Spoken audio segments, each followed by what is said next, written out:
कल अपने सास से हम कहें कि मम्मी जी खाए में का बनाए ली, तो कहीं देख लो तो जोन बनो।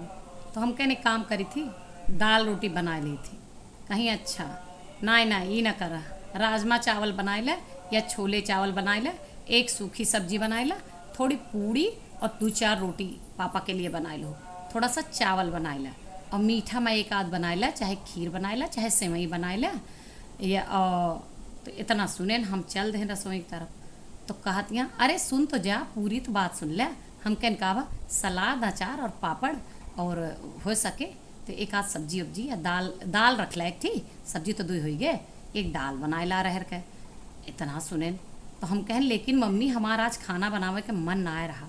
तो कहीं शुक्र करा तो का हमरे जस सास में लिया है, नहीं तो हमरे सास के साथ रहतू तब पता चलता है तुमका। तो ये बैठा रहे कोने में, ये कहें हाँ हाँ शुक्र मनाओ मम्मी जैसी सास है। अगर दादी के साथ रहते तो पता चलत मम्मी के जब मन ना रहत रहा तो ये जो न है का करत रही, दूध में दलिया घोल के दे देत रही, कबो खाना बनत रहा कबो होटल से आवत रहा। और तो का और रहा के कई दिन मम्मी सास के साथे रहियाँ, कभो ना आए रही यहाँ, ये तो हमेशा अलग रहत रही। उनका खाना तो चाची बनावत रही, चाची के लगे रहत, मम्मी जूता खींच के मारे।